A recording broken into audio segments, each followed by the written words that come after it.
Okay, today is May 9th, 2013.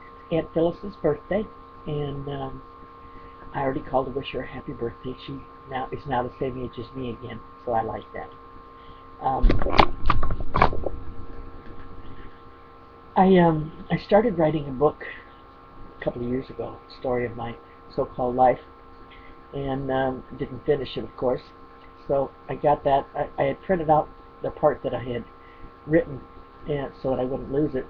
And so I thought I'd get some ideas today because I find that my memory is getting old.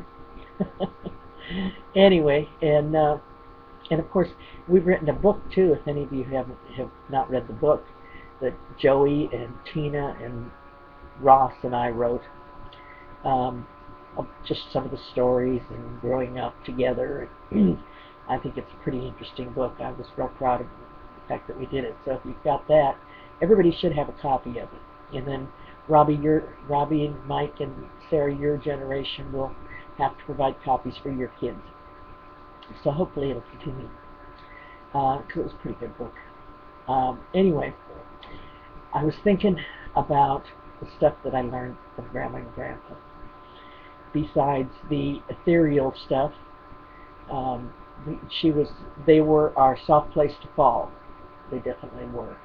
And every kid needs one of those. Every kid needs a grandma and a grandpa or somebody where it's safe to go to when you just can't stand being with your folks anymore for the day, or you just need to get out.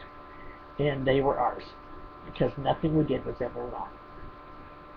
Uh, anyway, I was thinking of May Day because it's May, and one of the things that Grandma taught me, and I don't know why these things last so long in my memory. So many things with Grandma and Grandpa, my memories are really clear.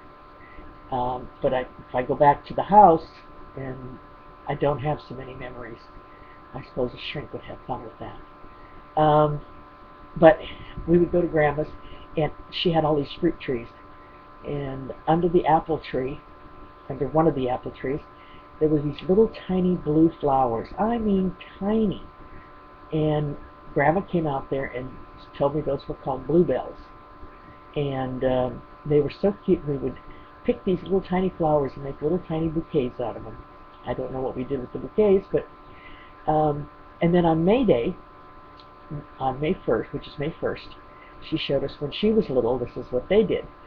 They would take the little baskets that strawberries and raspberries and other fruit came in from the market, and they would get some of Grandpa's pipe cleaners and bend them around the top so to make a handle for these baskets. And then inside the baskets, you would put all the little flowers that you could pick in your yard that would fit in there. And you'd fill them just full of flowers. And of course they had to be small ones because these baskets aren't very big. And then you would run next door or to your friends or whoever and hang this basket on their doorknob and ring the doorbell and run. And that was their May Day present. And I think that's a cute little tradition that obviously has died.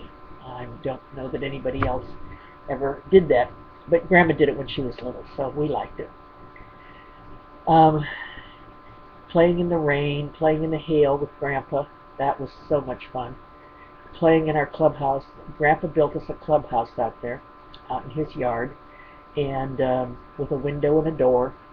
And Grandma provided a little table and chair and some dishes, and oh, we just thought that was the greatest thing. And we'd play out there all the time. She'd bring us cookies, and of course we were grandchildren. You know, grandchildren are special. I don't suppose she treated my mother that way, but grandchildren are different. And of course we thought they were just ancient in those days.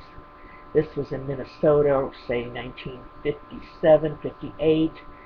So the truth is, Grandpa was born in, I think, Grandma was born in 1904. So she would have been around 50. So she was younger than I am now. Um, and we just had lots of fun. They had a tire swing.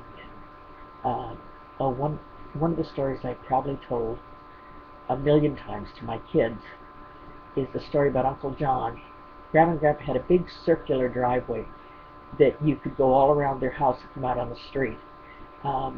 And I remember Uncle John would come to visit. He was a teacher in South Dakota, and that was my grandma's brother. And he had never married, and he would come visit Grandma in the summer. And he would sit in his car in the passenger side, and Grandpa standing outside talking to him next to the car. And then all of a sudden, Uncle John would yell. He had a very deep voice, and he'd yell at me, and he'd say, "Little girl, you want some candy?" Of course, I go running right over there, and this happened year after year. And I guess I didn't have a good memory then either. He would take something out of the glove box of his Ford Falcon, and it was a little tiny gray thing, and he'd give it to me. And it was the most foul-tasting thing I had ever eaten. It was like sucking on a piece of coal. Oh, and I'd make faces and throw it up, and bleh. And here he and Grandpa would be just laughing. They thought that was the funniest thing. Let's get this little girl sick. And it was called Sen. And I have spotted it once in a blue moon at a drugstore or something downtown here, Riverside. So it's still out there. And I don't know why anybody takes it. I guess it's a breath freshener. But oh my God, it was horrible. Yeah, they're a bunch of practical jokers. And I think I'll leave it go for now. And then I'll do some more tomorrow. Okay? I love everybody. Bye-bye.